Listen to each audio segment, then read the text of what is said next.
제목은 예상치 못한 의외의 순간에 오는 은혜가 있습니다. 예상치 못한 의외의 순간에 오는 은혜가 있습니다. 제가 말씀 나누겠습니다.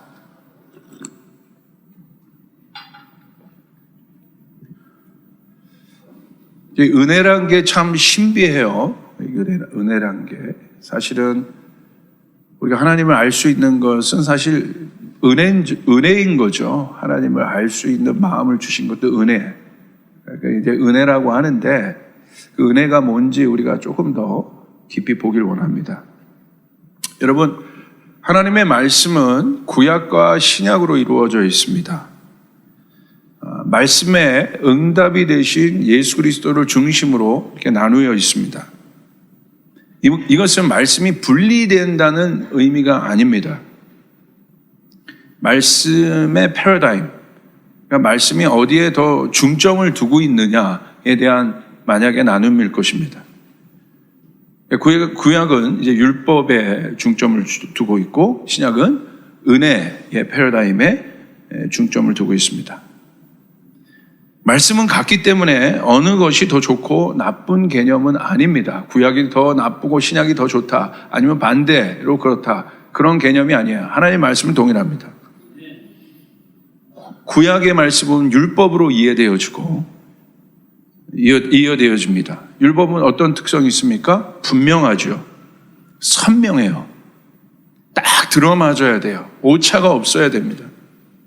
딱 맞는 개념이에요. 그러니까 정의도 두리뭉실하면 안 돼요. 분명해야 돼요. 그리고 보여지는 것입니다. 그래서 그 율법은 보여지는 딱 맞고 오차가 없는 그 율법은 무엇을 드러내고 있습니까? 하나님의 속성을 드러내요. 완전하신 하나님의 속성을 드러내는 것입니다. 신약의 은혜는, 율법과 다른 은혜는 그 완전하고 오차 없는 구조를 움직이는 엔진이 뭐냐는 거예요. 그죠? 예수님도 율법을 중요시 여겼어요. 그런데 그 율법 안에 있는 본질이 뭐냐는 거예요. 이런 어떤 배가 있습니까? 조이풀이라는 배가 이렇게 모양으로 있어요. 여기 다 승선해 있죠. 보이지 않지만 이 조이풀이라는 배가 를 움직일 수 있게 하는 엔진이 있는 거죠. 그 엔진이 뭐냐는 거예요. 모양만 중요한 것이 아니라 모양이 어떤 가치로 존재할 것인가. 이것이 신약에서 다뤄지는 문제들인 거죠. 구약은 그 스트럭처를 보여줬다면, 모양을 보여줬다면, 신약은 그 모양이, 보여지는 모양이 어떤 가치로 존재할 것이냐. 하나님이 사람을 지으실 때 형상을 만드셨어요. 형상, 이미지를 만드셨어요. 모양을 중요하게 여기셨습니다. 그러나 그 형상에 하나님의 숨이 들어감으로 이 형상은 어떤 형상이 됐어요? 하나님의 형상이 되었어요. 그냥 형상이 아니라, 그냥 보여지는 어떤 것이 아니라 하나님의 숨이 들어갔기 때문에 하나님의 형상이 되었다. 그 형상의 본질을 얘기해 주는 것이에요. 형상의 가치를 말해 주는 것입니다. 바로 그와 같은 맥락에서 이 구약과 신약의 말씀을, 하나님의 말씀을 우리가 이해할 수 있습니다. 그래서 히브리서 4장 12절에는 하나님의 말씀을 뭐라고 표현했습니까? 그냥 하나님 말씀은 검인데 좌우에 날이 서 있다고 그랬어요. 그러니까 좌우에 날이 선 겁니다. 한 날만 서 있는 것이 아니라 좌우에 날이 선 검이라 하나님의 말씀을 칭하고 있는 것입니다. 자, 그렇다면 우리는 어디에 살고 있습니까? 구약입니까? 신약입니까? 우리는 신약, 은혜의 시대에 살고 있습니다. 그러므로 예수님의 은혜가 우리에게 얼마나 깊고 중요한 것인지를 우리가 알아야 되는데, 이 은혜를 안다는 것은 은혜만 안다는 것이 아니라 이 은혜를, 율법도 알아야 되고 은혜를 아는데, 특별히 우리는 이 은혜가, 신약의 이 은혜의 시대에 살고 있기 때문에 이 은혜가 얼마나 깊은지를 알아야 돼요. 이 은혜를 알기 위해서 우리는 구약과 신약의 말씀의 속성을 살펴보았는데, 정리하면 다음과 같습니다. 구약은 꼭 떨어져야 하는 일, 떨어져 맞아야 하는 일입니다. 그게 이제 율법적 사고죠. 그런 성향들이 있는 분들도 있어요. 신앙생활 할 때 꼭 맞아야 돼요. 이거는 이건 거예요. 그러니까 여기 뭐 조금만 더 틀어지면 안 되는 거죠. 그런 성향이 있는 분들이 있어요. 구약은 이벤트 사건 중심이었어요. 법대로 완벽하게 딱 맞아 떨어져야 하나님의 은혜가 있는 거예요. 다시요. 구약은 하나님의 법대로 딱 오차 없이 맞아 떨어져야 하나님의 역사가 있어요. 그래서 한 번의 제사가 중요합니다. 오늘 예배 드리고 말지가 아니에요. 우리는 오늘 은혜 못 받으면 뭐 다음 주 드리면 되지, 이런 기회가 있는데, 옆 사람에게 얘기하겠습니다. 다행이다. 다행이죠. 구약은 그게 안 돼요. 한 번 놓치면 끝나는 거예요. 그러니까 얼마나 여러분 그 한 번의 예배가, 제사가 긴장되었겠습니까? 얼마나 준비해야겠어요. 기회가 없잖아요. 한 번이면 안 돼요. 오차도 있으면 안 돼요. 그래야 하나님의 은혜가 임합니다. 누가 제일 긴장할까요?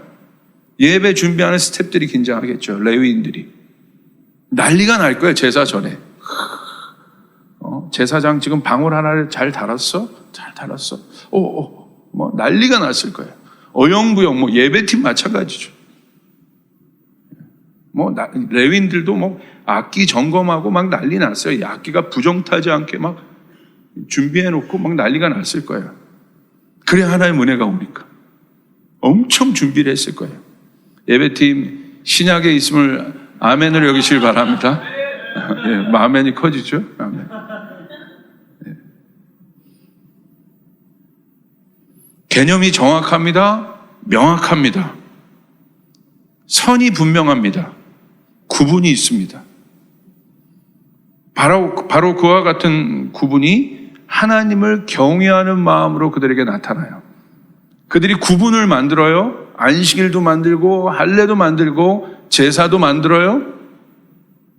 또 음식도 성경에 구약에 기록된 음식만 먹어요. 근데 그 구분이 보이지 않지만 벽이에요. 그들 안에. 근데 그 벽이 이방인과의 다름을 나타내는 거예요. 또한 그 벽에 대한 자부심이 있었어요. 어떤 자부심? 그 벽 안에 살고 있기 때문에 하나님을 경외하는 존인 거예요. 이 안에서. 분명한 것입니다. 장막을 보아도 지성소, 성소, 뜰과 성막, 뜰 바깥에, 뜰 안과 뜰 밖, 구분이 명확하지 않습니까? 애매함은 있을 수 없습니다. 이러한 모양으로 하나님이 자신의 모습을 우리 가운데 드러내셨어요. 그런데 이 율법도 결국은 은혜인 거예요. 하나님 은혜이기 때문에. 신약은 그럼 뭐냐? 말씀이신 예수님이 제사의 중심이 아닌, 제사가 목적이 아니야. 그 제사를 어디로 끌고 들어오셨어요? 삶으로 끌고 들어오셨어요. 예전엔 그들의 모든 삶이 한 이벤트와 같은 제사에 맞춰졌는데, 예수님은 그 제사를 말씀이신 그분이 어디로 갖고 오셨어요? 우리들의 삶 안으로 들어오셨어요. 왜 구약에도 제사합니까? 고통 때문에 제사하는 거예요. 죄 때문에 제사하시는 거예요. 제사한 거예요. 그래야 씻음을 받을 수 있으니까. 근데 신약에 예수님은 어떻게 하셨어요? 그 용서함을, 그 해결을 가지고 제사를 만든 것이 아니라 사람들 안으로 들어오셨다는 거예요.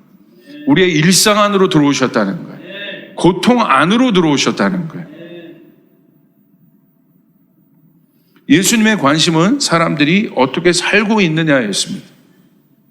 사람들의 삶에서 하나님의 은혜가 있느냐. 한 번의 제사 말고 우리의 일상에 하나님의 은혜가 존재하고 있느냐. 예수님 거기에 관심을 가지셨습니다. 그래서 예수님은 구약과 다른 방법으로 말씀을 확장시키셨어요. 어떻게 확장시키셨습니까? 원래 딱 맞아야 되는 건데 이 말씀을 확장시키셨어요. 안식일에도 안식이라는 신발이 있어요. 거기 신발에 딱 맞아야 돼요. 그것이 이제 그들이 이제 하나님에 대한 개념인 거예요. 그런데 어떻게 해요? 그 말씀을 확장을 시켜버려요. 안식일에도 사람을 고칩니다. 안식이라는 벽이 분명히 구분되어 있는데 그리고 그것이 하나님의 사람들과 이방들을 구분하는 표현이냐, 예수님께서는 과감하게 그 벽을 허물어 버리세요. 그래서 충격을 받은 겁니다. 그 벽이 이전까지 그들에게 있어서 굉장히 중요한 벽이었는데 예수님이 오셔서 하나님의 말씀, 그것이 말씀으로 만든 벽이었거든요. 근데 말씀이신 그분이 그 벽을 허물어 버리세요. 보이는 벽들을 허물어 버리십니다. 이 벽이 허물어졌기 때문에 그 벽이 유대인들의 정체성이었거든요. 그래서 그들을 사실은 예수님 바리새인을 향한 직접적인 공격은 없었으나 껍데기만 남아있는 그 벽만 남아있는 그들이 예수님의 이 일들로 인해서 어떻게 됐습니까? 그들의 정체성이 송두리째 흔들려 버려지는 사실은 굉장히 예수님의 사역을 레디칼한 거였습니다. 과격한 것이었습니다. 왜 이와 같은 일을 예수님이 하셨겠습니까? 말씀이신 그분이 하나님의 말씀의 본질을 알려주기 위해서입니다. 하나님이 누구신지 분명히 믿는다면 그 하나님이 어떤 분이신지를 알리시는 것이에요. 강직성이 아니라 구약은 강직성에 초점을 두었다면 신약은 유용성과 확장성에 초점을 두었다는 사실입니다.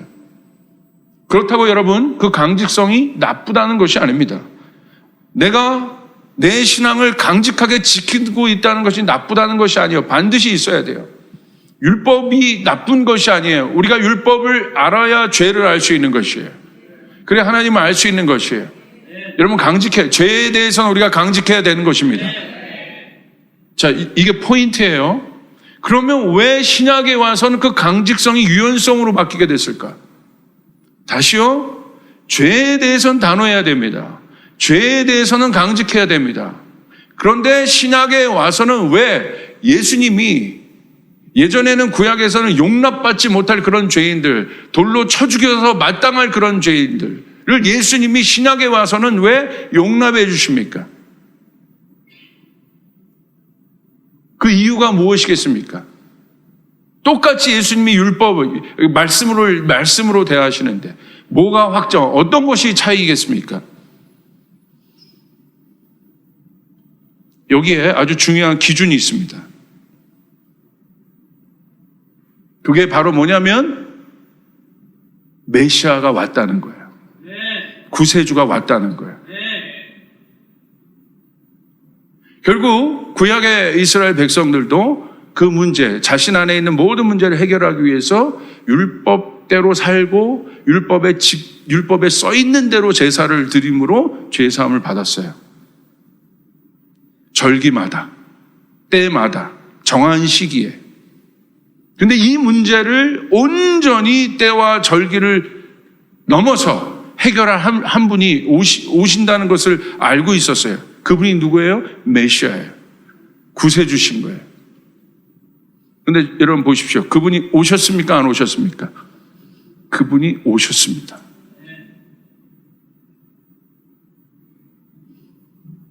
뜰과 성소와 지성소의 모든 구분들을 없애시고 율법이 요구하는 모든 요구를 그분이 응당하셔서 십자가 위에서 응당하셔서 우리를 구원하셨습니다. 아멘. 우리는 예수님 때문에 그래서 죄를 용서받은 존재들이고 구원받은 존재들입니다. 이것을 은혜라고 얘기해요. 예수님이 하신 거예요. 누구는 율법대로 그 일들을 완성해야 됐는데 예수님이 그 일들을 단번에 죽으심으로 영원한 제사를 이루어 놓으셨어요. 그래서 우리가 예수 앞에 나가면 죄사함을 얻게 되는 거예요. 그게 은혜인 것이에요. 하나님을 만날 수 있는 것이에요. 그것이 은혜인 것이에요. 지성소로 들어올 수 있는 것이에요. 그것이 은혜인 것입니다. 완전히 십자가 위에서 이 모든 것을 해결하셨어요. 이것이 은혜입니다. 그렇기 때문에 예수님이 본인이 완전히 이 구속의 은혜를 이루셨기 때문에 같은 죄를 보면서도 다르게 보시는 거예요. 그래서 예수님은요, 구약의 말씀을 어떤 말씀으로 확장시켰어요? 은혜의 말씀으로 확장시킨 것이에요. 구약에서는 그렇게 하면 죽어야 돼요. 왜? 메시아가 오시기 전에는 그렇게 하면 죽어야 돼요. 그러나 예수님이 우리에게 오셨다는 건, 메시아로 우리에게 오셨다는 건, 구원자로 우리에게 오셨다는 것은 다른 의미입니다. 그분이 이미 미래의 그 모든 것까지도 용납하셨기 때문에, 감당하셨기 때문에 예수님 이후에 일어났던 모든 죄에 대해서는 뭐가 있어요? 은혜가 있는 거예요.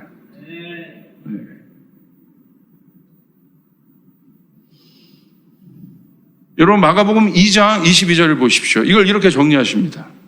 또 새 포도주를 낡은 가죽 부대에 담는 사람은 없다. 그렇게 하면 포도주가 가죽 부대를 터뜨려서 포도주도 가죽 부대도 다 버리게 된다. 새 포도주는 새 가죽 부대에 담아야 한다. 낡은 가죽 부대는 새 포도주를 담을 수 없다고 합니다. 여러분, 낡은 가죽 부대가 잘못됐다는 개념이 아닙니다. 낡은 가죽 부대는 율법의 부대를 아마 말할 겁니다. 딱 맞게 떨어져야 되는 거예요. 포도주의 상태도 정확해야 합니다. 조금이라도 변동이 있으면 찢어지게 돼요. 맞는 말이에요. 우리의 구원은 말씀의 요구대로 정확하게 이루어져야 합니다. 조금의 오차도 있을 수 없습니다. 여러분이 구원받았다는 건 조금의 오차도 여러분에게 남아있지 않다는 거예요. 말씀대로 여러분이 구원받은 거예요. 이 옛 가죽 옷을, 옛 가죽 부대의 옷, 이 율법의 옷을 누가 입으셨어요? 예수님이 입으셨다는 거예요. 정확히 하나님의 말씀을 받아내셨어요. 그렇다면 새 가죽 부대는 무엇이겠습니까? 새 가죽 부대의 특성은 무엇이겠습니까? 정확히 말하면 새 가죽 부대는 이제 여러분이 돼야 돼요. 할렐루야. 헌 가죽 부대는 확장성이 없어요. 옛 포도주가 헌 가죽 부대, 새 포도주가 헌 가죽 부대에 담기면 헌 가죽 부대는 확장성이 없기 때문에 찢어져요. 새 포도주가 담기면 발효가 돼서 확장이 돼요. 그러면 가죽 부대도 어떻게 돼요? 꼭 맞고 있는 옛 가죽 부대는 찢어진다 이거예요. 가죽 부대도 그와 맞게 확장시킬 수 있어야 되는 것이에요. 이게 바로 은혜입니다. 이렇게 정리하면 돼요. 이 은혜는 어떤 은혜냐? 우리는 딱 맞는 율법의 요구에 의해 예수 그리스도께서 죽으심으로 구원의 은혜를 받았어요. 이건 딱 맞는 옷이어야 돼요. 구원은 오차가 있으면 안 돼요.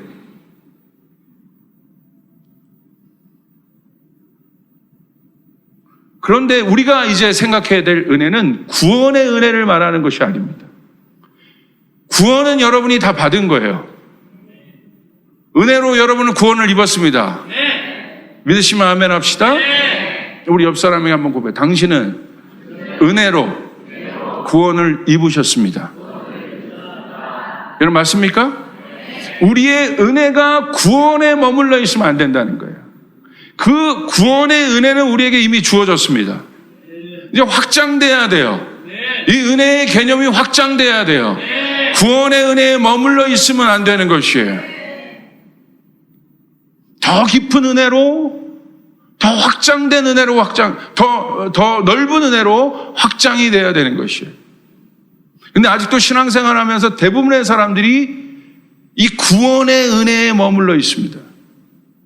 구원의 은혜는 예수님이 오심으로 인해 우리에게 이미 주어졌습니다. 우리는 어떤 은혜를 사모하겠습니까? 그냥 내가 또 천국에 가는 그런 단순한 구원의 은혜에 머물러 있겠습니까? 새 포도주는 확장된다는 거예요. 하나님의 말씀이 부어질 때 그 구원의 은혜에만 머물러 있으면 어떻게 돼요? 확장이 안 돼요. 그 찢어지게 되는 것이에요. 여러분이 받아야 될 은혜는 구원의 은혜 위에 임한 은혜라는 것이에요. 은혜 위에 임한 은혜라는 것이에요. 그 은혜가 있어야 여러분 능력 있는 삶을 살 수 있어요. 그 은혜가 있어야 하나님의 일을 감당할 수 있어요. 구원받은 것 말고 그 은혜가 있어야 하나님의 일을 감당할 수 있다. 그 구원받은 은혜 말고 그 구원 위에 임한 은혜가 있어야 하나님의 말씀을 전할 수 있게 돼요. 구원받은 은혜 위에 또 위에 그 하나님, 더 깊은 하나님의 은혜가 부어져야 예배할 수 있는 것이에요. 끝까지 갈 수 있는 것이에요. 그 은혜가 있어야 합니다. 하나님의 말씀은 구원받는 것 하나에만 집중되어 있지 않아요? 하나님의 말씀은 팽창됩니다. 퍼져나갑니다. 유대인에게 국한됐던 하나님의 말씀이 이방인과 열방으로 번져나갔습니다. 이렇게 확장성을 가지고 나가는 새 포도주를 담아내는 새 가죽 부대가 되어야 합니다. 여러분, 더 깊이 우리가 그분의 은혜를 사모해야 합니다. 구원의 은혜에 머물러 있으면 안 돼요. 이제는 구원받은 제자들의 삶 가운데 부어지는 은혜를 받아야 돼요. 제자들도 구원받기 전까지는 똑같았어요. 그러나 구원받은 후에 예수님은 구원받은 그 삶에 머물러 있기를 원치 않았어요. 어떻게 부르셨습니까? 제자로 부르셨어요. 하나님의 일을 감당하는 자들로 부르셨어요. 사명을 감당하는 자들로 그들을 부르셨어요. 예수님을 따라가는 자들로 그들을 부르셨어요. 그 제자의 삶 위에 임하는 은혜, 구원의 은혜 말고 제자의 삶 위에 임하는 은혜가 우리에게 필요합니다. 마태복음 16장 24절 25절 너무 중요한 말씀이에요. 우리 같이 한번 읽겠습니다. 시작. 자기를 부인하고 자기 십자가를 지고 누구든지 제 목숨을 구원하고자 잃을 것이요 누구든지 나를 위하여 할렐루야. 2020년 제가 받은 말씀이에요. 할렐루야. 강력한 말씀이죠. 누구든지 나를 따라오려거든. 이건 구원에 관한 것이 아니잖아요. 제자의 삶을 말하는 거잖아요. 구원에 임한 은혜 말고, redemptive grace 말고, 우리의 삶 가운데, 제자의 삶 가운데, 그 구원의 은혜 다음에 부어지는 favor, 하나님의 은총. 여러분, 이 은총이 여러분에게 부어지길 바랍니다. 제자들에게 이르시되 누구든지 나를 따라오려거든 자기를 부인하고 자기 십자가를 지고 나를 따를 것이라. 누구든지 제 목숨을 구원하고자 하면 잃을 것이요 누구든지 나를 위하여 제 목숨을 잃으면 찾으리라. 예수님을 따라가려면 자기를 부인하고 자기 십자가를 지고 예수님을 따라오라고 말씀하십니다. 이게 구원받는 거에는 상관없는 문제예요. 구원은 예수님을 믿으라고 하셨을 거예요. 근데 네가 나를 따라오고 싶다면 반드시 이 일을 해야 한다. 자기를 부인해야 된다. 자기 십자가를 지고 가야 된다. 이제 우리 조이풀은 이 성숙한 단계로 들어가야 합니다. 구원의 은혜에 머물러 있으면 안 됩니다. 이제는 이 제자의 3단계로 들어가야 되는 것이죠. 따라가는 단계로 들어가야 돼요. 이제 구원에 임한 은혜 말고 예수님을 따라가다가 받는 은혜를 경험해야 돼요. 더 깊은 은혜를 경험해야 돼요. 더 강력한 은혜를 경험해야 돼요. 구원받은 은혜, 내가 구원받은 것에 대한 감격이지만 예수님을 따라가다 받는 은혜는 어떤 특성이 있냐면 능력이 임합니다. 이 은혜가 우리를 임파워링 시켜줘요. 그래서 할 수 없는 것들을 하게 해주신단 말이에요. 내 힘으로는 예수님이 하셨던 일, 예수님께서 낮아지시고 사람들을 섬기시고 용서하시고 사랑하신 일을 내 힘으로는 할 수 없는데, 내 힘으로 할 수 없는 그곳에 내 힘으로 할 수 없는 그 자아를 부인하고 예수님이 지셨던 구원의 십자가가 말고 예수님이 지셨던 겸손의 십자가, 사명의 십자가, 섬김의 십자가, 사랑의 십자가, 용서의 십자가를 지기 시작할 때 거기에는 제자들의 삶 위에 임하는 은혜가 임한다는 것이에요. 그냥 내 죄 문제를 갖고 가는 십자가 말고 그건 예수님이 지셨어요. 제자들이 지어야 될 성숙한 십자가가 있는 것이에요. 하나님의 뜻의 십자가가 있는 것이에요. 그것을 지고 나를 따라오라는 거예요. 그런데 내 힘으로는 감당이 안 됩니다. 우리 교회의 힘으로 감당이 안 됩니다. 그런데 그곳에 은혜가 임하는 것이에요. 뭘로 임해요? 제가 느꼈을 때는 파워로 임합니다. 감격 정도에서 끝나는 것이 아니라 능력으로 임하게 됩니다. 그래서 그 능력이 내가 할 수 없는 일들을 하게 해요. 그 능력이 나를 용서할 수 있는 곳으로 가게 해요. 용서할 수 있게 해요. 그 능력이 나를 섬길 수 있게 해요. 그 능력이 단순히 겸손의 차원에서 끝나는 것이 아니라 그 능력이 자기 희생의 단계까지 들어가게 돼요. 그것을 할 수 있게 하는 것이에요. 그게 은혜인 것입니다. 제자의 삶 가운데 임하는 은혜입니다. 차원이 다른 제자들에게 임하는 은혜입니다. 자기를 부인하고 십자가를 지는 일. 제가 여러분에게 말씀드렸어요. 하나님의 뜻이 분명합니다. 이제 그 십자가를 지겠다. 우리에게 주신 하나님의 비전의 사명의 비전과 사명의 십자가를 내가 지겠다. 우리 가정을 위한 내 십자가를 지겠다. 그 십자가를 내가 지겠다. 구원의 십자가와는 다른 겁니다. 이것을 내가 지겠습니다. 저 열방의 어려운 자들을 위하여 내가 그 십자가를 지겠습니다. 근데 안 되지 않습니까? 어렵지 않습니까? 내 코도 몇 자다? 그런데 주님은 뭐라고 그래요? 지훈아, 네 코가 석자인 거를 알아. 쟤는 코가 크니까 넉자? 그걸 내가 안다.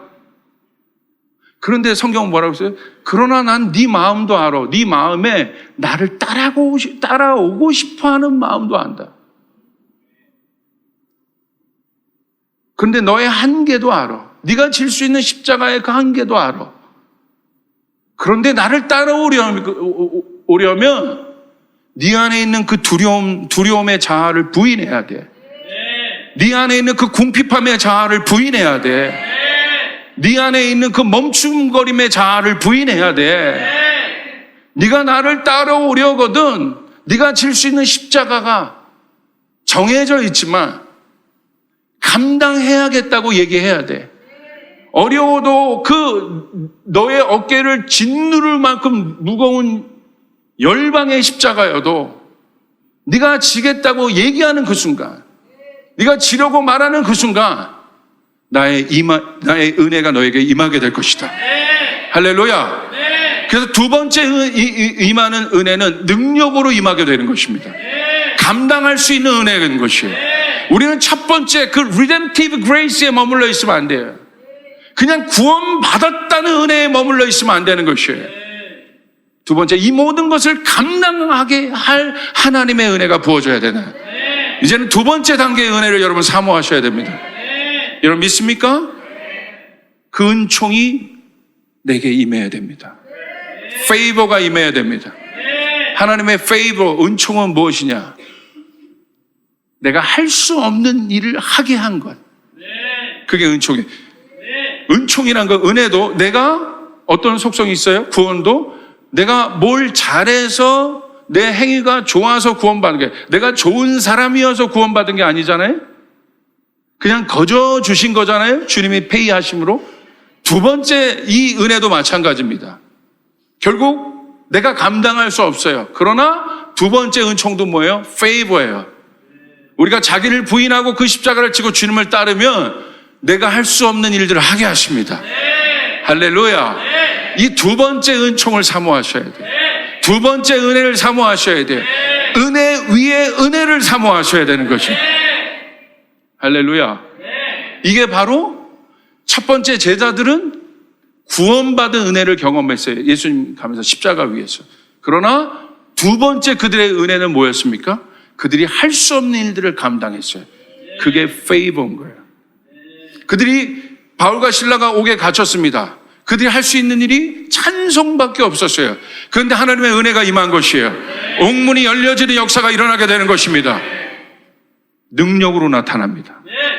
할 수 있게 하십니다.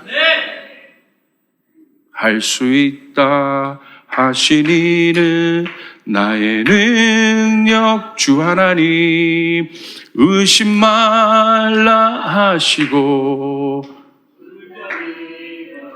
물결이를 걸으라 하시네. 할 수 있다 하신 주. 할 수 있다 하신 주. 옆 사람 바로 믿음만이 능력이라 하시네. 믿음만이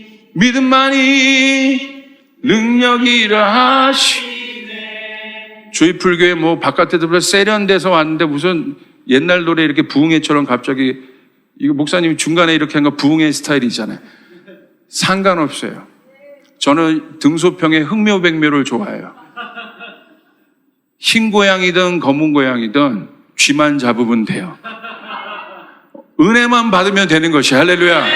우리 성도들이 은혜 받을 수 있다면, 우리 성도들이 은혜 받을 수 있다면, 그 마음 안에 은혜 생길 수 있다면, 그 마음 안에 믿음 생길 수 있다면, 이 찬양 안으로 믿음 생길 수 있다면 저는 여기서 별짓 다 할 수 있어요. 그게 뭐가 중요해? 옆 사람에게 중요해. 뭐가 중요하간디? 뭐가 중요해요? 뭐가, 여러분? 내가 오늘 은혜 받고 사는 게 중요하단 말이에요. 내가 오늘 하나님 만나는 것이 중요하단 말이에요. 뭐가 중요한 거예요? 여기 예배 와서 내가 오늘 하나님 만나는 게 중요한 거예요. 오늘 내 문제가 해결되는 것이 중요한 거예요. 하나님의 은혜가 내 삶 가운데 나타나는 것이 중요하다는 것이에요. 그냥 추상적으로 멜랑꼬리하게 살지 마요. 오늘 중요한 것은 그 하나님의 실제가 내 안에 있느냐, 그 하나님의 임재가 내 안에 있느냐, 형식과 모양이 아니라 그 살아있는 하나님이 내 안에 있느냐, 그게 중요한 거예요. 나는 오늘 그 하나님의 은혜를 받고 있느냐, 나는 오늘 그 하나님의 은총 안에 있느냐, 그게 중요한 거예요. 여러분, 그게 중요한 것입니다. 여러분, 능력의 은혜가 임하는 순간이 있어요. 여러분, 다윗이 법궤를 가져온 사건을 여러분 아실 겁니다. 얼마나 많이 준비했습니까? 얼마나 성대하게 준비했습니까? 그런데 여러분, 다윗의 욕심이 과한 것 같아요. 그리고 하나님의 말씀대로 안 했어요. 율법대로 안 했어요. 그거를 소 달구지에 가져왔지 않습니까? 하나님의 법궤를 레위인들이 져야 되는데 한 2만 명이 넘는 레위인들을 모아놓고 블레셋에서 그 법궤를 갖고 오는 그것은 승리의 완전한 선포를 얘기하는 거예요. 얼마나 여러분 다윗의 마음에 흥분됨이 있었습니까? 그런데 오버했던 것 같아요. 말씀을 넘어선 오버가 있었던 것 같아요. 그러니까 나곤의 타작마당에 그 달구지가 갔을 때 어떻게 합니까? 웃사가 손을 대니 웃사가 그 자리에서 죽어버리는 일들이 있습니다. 얼마나 다윗의 마음을 보십시오. 이미 다윗의 마음 가운데는 주님으로부터는 책망이 있었을 거예요. 그리고 그 빛 앞에 다윗 안에 있는 하나님을 향한 불만의 마음이 이렇게 쏟아지는 것을 이렇게 비춰지는 것, 드러나는 것을 우리 말씀을 통해서 알 수 있어요. 하나님이 그것까지도 다윗의 마음을 점검하십니다. 그러니까 다윗이 하나님이 얼마나 두려웠겠습니까? 3개월 동안 여러분 하나님의 응답이 없었습니다. 3개월 동안 다윗이 기도할 때 아무런 응답이 없었다는 거예요. 얼마나 하나님이 두려워했겠습니까? 언제 하나님의 다시 하나님의 재용서와 다시 은혜란 건 기회가 주어진다는 거잖아요. 그게 언제 있을 줄 몰랐을 거예요. 그런데 다윗에게 어떤 소식이 전해집니까? 사무엘하 6장 11절 12절 우리 같이 한번 읽겠습니다. 시작. 여호와의 괴가 가드 사람 오베데돔 석 달 있었는데 여호와께서 오베데돔과 그의 온 집에 복을 주시니라. 어떤 사람이 다윗 왕에게 아뢰어 이르되 여호와께서 하나님의 괴로 말미암아 오베데돔 집과 그의 모든 소유에 복을 주셨다 한지라. 다윗이 가서 하나님의 괴를 기쁨으로 메고 에돔의 집. 다윗에게 한 소식이 들립니다. 어떤 소식이 들립니까? 한 몇만 명이 모이는 큰 집회에 하나님이 임하셨다는 게 아니라 저기 가드 사람 레위인 오베데돔이라는 사람의 집에 그 소박한 그러니까 가드 사람의 가드 지역이 레위인이 사는 동네거든요. 그 레위인의 동네에서 레위인이 뭐 하겠어요? 하루 종일 예배하는 사람이죠. 그냥 하나님의 법궤를 모시고 와서 그 레위인 오베데돔이 항상 예배했는데 3개월 가까이 어떤 소식이 들린 겁니까? 성대하게 준비된 어떤 집회에 하나님의 임재가 임한 것이 아니라 하나님의 복이 임한 것이 아니라 저 소박한 오베데돔의 집에 하나님의 복이 하늘문이 다시 열렸다는 소식을 어떻게 들어요? 우연히 뜻밖에 들어버려요. 다윗이 계획한 것이 아니에요. 하나님의 은혜가 불쑥 다윗의 그 삶 가운데 찾아옵니다. 그 다윗의 그 답답한 가운데 하나님의 은혜가 불쑥 찾아옵니다. 계획하지도 않았는데, 계획하지도 않은 하나님의 일들이 불쑥 찾아옵니다. 그러니까 다윗은 하나님의 마음을 기쁘게 해드리고 하나님 뜻대로 더 살고 싶은 그 다윗의 마음을 알고 평생 그렇게 살아왔지 않습니까? 그런데 때로는 다윗 안에 있는 이런 연약함 때문에 하나님이 기뻐하시지 않는 일도 할 수 있는 거예요. 그래서 다윗이 그것 때문에 그것을 알고 괴로워하고 힘들었어요. 근데 어떤 일이 나타납니까? 오베데돔의 집에 하나님의 은혜가 임했다는 건 뭐예요? 다윗이 계획한 건가요? 아니요. 계획 없이. 다윗이 준비된 곳에, 예전에 구약의 율법의 제사는 준비된 그곳에 하나님의 은혜가 임했어요. 오늘 이 오베데돔의 사건이 우리에게 중요한 이유는 무엇이겠습니까? 다윗이 계획한 것이 아니라는 거예요. 뜻밖의, 갑자기, 불쑥 찾아오는 하나님의 복, 하나님의 은혜, 이것이 은총입니다. 그래서 다윗을 은총 입었다 하는 거예요. 여러분에게 이 은총이 있기를 바랍니다. 여러분, 우리의 마음도 그렇지 않습니까? 하나님 뜻대로 살고 싶으나 그렇지 못하는 내 자아를 보잖아요. 하나님의 뜻대로 하나님의 주신 명령의 십자가를 감당할 수 있으나 내 능력의 한계가 돼서 내가 그것에 눌려 있거나 아니면 그것을 부담으로, 하나님의 뜻이 부담으로 올 때도 있지 않습니까? 제가 그래요.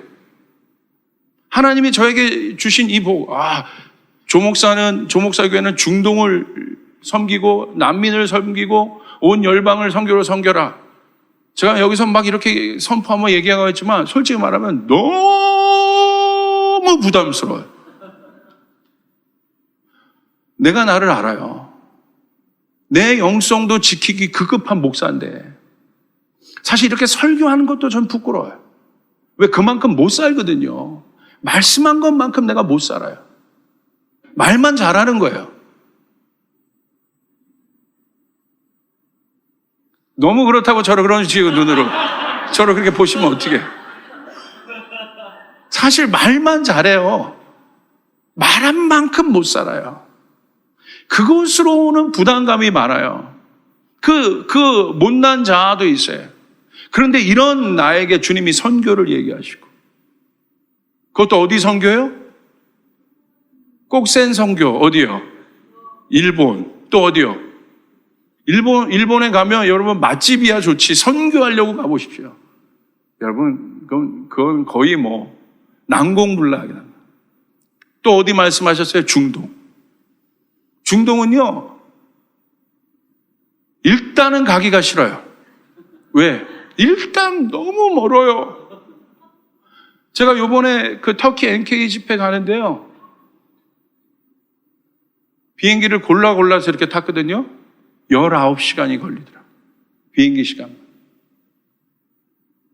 제가요, 비행기 의자에서 편할 수 있는 모든 자세를 다 찾아본 사람이에요.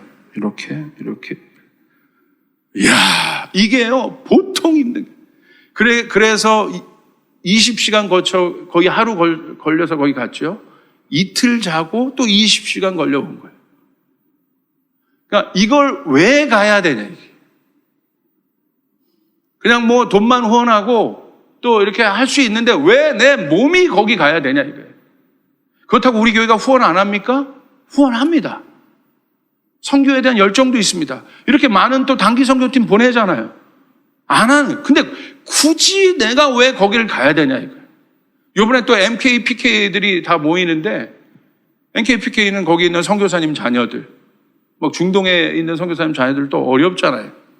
걔네들이 또 메일을 보내요. 목사님이 나의 영적 아버지십니다. 그런 말 빼란 말이야, 제발. 그런 말. 그냥 목사님 와주십시오만 해도 이렇게 덜. 근데 저희가 10년 전부터 목사님을 만나서 지금까지 MK가 이렇게 잘 왔고, 뭐 어쩌고 저쩌고. 목사님 꼭 오시면 우리에게 힘이 될 것 같습니다. 말씀도 저 넣지도 말라고 그랬어요. 근데 굳이 한 타임이 넣어놔요. 가서 그 말씀 한 타임 전하는 거예요.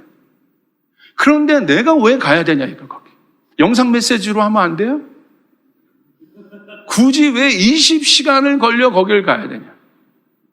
물론 지금도 많이 가지만 왜 굳이 하나님은 깜도 안 되는 저를 거기에 보내시냐? 제가 이번에 깨달았어요. 갈 때마다 제 안에 그 자아를 보잖아요. 이 자아를 부인해야 돼요. 그리고 어렵지만 이 십자가를 져야 되는 거예요. 이건 구원의 십자가가 아닙니다. 사명의 십자가, 소명의 십자가. 그런데 내가 감이 안 돼요. 이것을 질 감이. 근데 하나님 왜 그렇게 하시느냐? 제가 깜짝 놀랐습니다. 작정하신 은혜를 주시려고. 작정하신 은혜를 주시려고. 감당할 수 있는 은혜를 주시려고. 주님은 십자가를, 자기를 부인하고 십자가를 지게 하세요. 거기 갔더니 감당이 안 되는 은혜가 어떻게 왔느냐. 선교사님들이 이렇게 계시잖아요. 현장 선교사님들. 선교사님들 위해서 저희가 음식들을 싸가고 갑니다. 선교사님들, 이 중동 지역은 한국 음식 이런 거 잘 못 먹어요. 그러니까 여러분, 음식이 주는 힐링이 있습니다. 음식이 주는 어떤 그러니까 음식이 꼭 맛이 아니잖아요. 우리가 해외에 있을 때 한국 음식 먹으면 이게 정서도 풀리잖아요. 그 음식이, 특별히 못 먹던 음식을 먹었을 때 주는 굉장한 해결함이 있잖아요. 그래서 우리는 요번에는 우리 팀들이 또 음식 많이 싸가니까 저는 가볍게 갔어요. 근데 요번 고 목사님이, 같이 갔던 고성준 목사님이 여행 가방 하나에 또 음식을 또 채워갖고 오셨더라고요. 그래서 우리 젊은 선교사들을 저녁 때 저희 방으로 불렀어요. 불러서 뭘 해줬냐면, 저희가 한국에서 사간 떡볶이가 있어요. 떡볶이. 그 떡볶이 한번 보여주세요. 이 라면 포트에다가 떡볶이를, 여러분, 터키에 맛있는 음식 많습니다. 저는 싫어하지만. 비싼 음식 많고요. 스테이크 집도 많고 괜찮은 데 많아요. 이거 라면 포트 구에다가 한국에서 사간 그 일회용 떡볶이 만드는 거예요. 이걸 해줬어요. 선교사님들이 먹자마자 막 울어요. 막 감격을 하는 거예요. 그리고 나서 이제 젊은 선교사들이 이렇게 모여 있는데, 제가 고 목사님 가방을 뒤졌더니 통조림 하나가 나오는 거예요. 통조림 하나를 봤더니 그 통조림이 뭐냐? 꽁꽁 쌓였었는데 까봤더니 그 통조림의 정체가 뭐였을까요? 골뱅이였어요. 근데 골뱅이도 어디 골뱅이? 골뱅이는 어디입니까? 딱 나오잖아요? 저 유동에 뭐 받은 사람 아닙니다. 유동 골뱅이. 제가 골뱅이 한 일가견 하거든요. 유동 골뱅이 통조림. 그거를 제가 딱 따줬어요. 그리고 팔도 비빔면장을 꺼내가지고 비빔면장을 그 라면 봉지에 쫙 뿌려줬어. 그리고 유동 골뱅이를 딱 따서 하나를 골뱅이를 꺼내서 골뱅이를 팔도 비빔면장에 묻혀서 거기 지금 선교지 간 3년 된 선교사님 입에 탁 넣었어요. 그랬더니 갑자기 선교사님이 하늘문이 열린 거예요. 하늘문. 그 모습을 보는데 내가 너무 행복한 거예요. 그러더니 제가 또 이거 더 해주려고 저쪽 갔는데 그 선교사님의 멘트에 제가 무너졌어. 그 골뱅이를 먹더니 이렇게 얘기하는 거예요. 혼자 100번 씹어야겠다.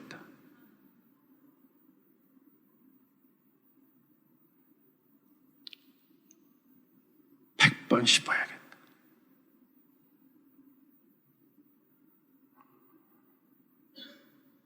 우리는 그냥 아무렇게나 먹을 수 있는 골뱅이인데 100번 씹어야겠다. 그래서 제가 그랬어요. 그럼 먹어. 그냥 먹어. 3번 씹고 먹어 그냥. 무조건 보내줄 테니까.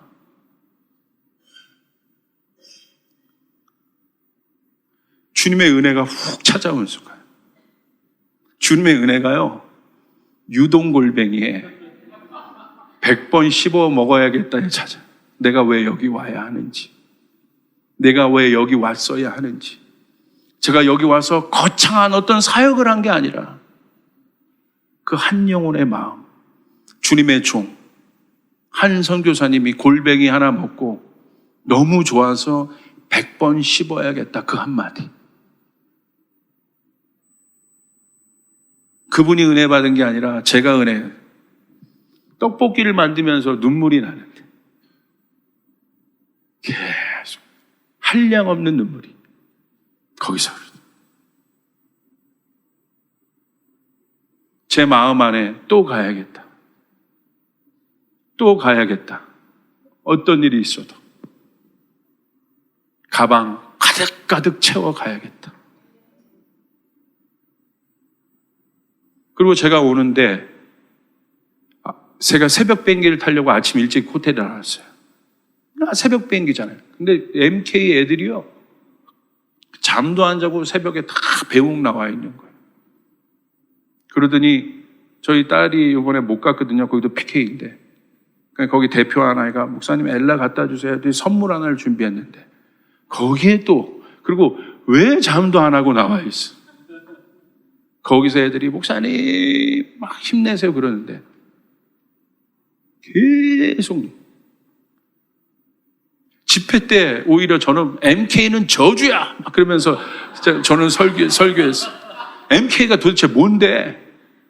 너희들은 그것 때문에 안 되는 거야 막 그러면서 그 PK, MK 타이틀 때문에 안 돼 막 해놓고서 그때는 은혜를 못 받았어.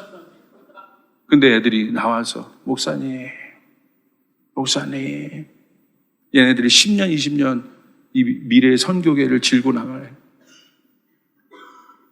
차에서요. 입영열차 안에 똑같은 거야. 눈물이 흐르는데 막 이러고 막 이렇게.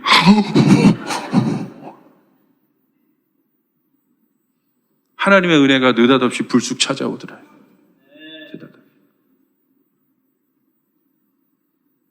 그리고 제 안에 다짐이 있었어요.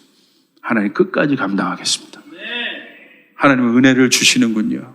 나같이 부족한 사람에게 은혜를 주시는군요. 감당하려고 하니까 하나님 은혜를 주시는 겁니다. 할렐루야. 자기를 부인하고 자기 십자가를 치고 나를 따라라. 거기서 끝나는 것이 아니라 그것을 감당할 수 있는 힘을 주시고 하나님의 은혜를 주시는 겁니다. 구원받은 이후의 은혜를 사모하시길 바랍니다.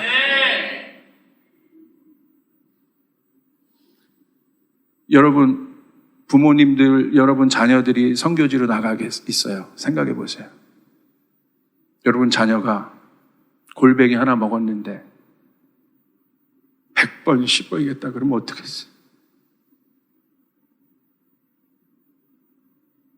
내 자녀라고 생각하면 무너지잖아요. 아버지 마음이 똑같은 그 마음을 알려주신 거예요.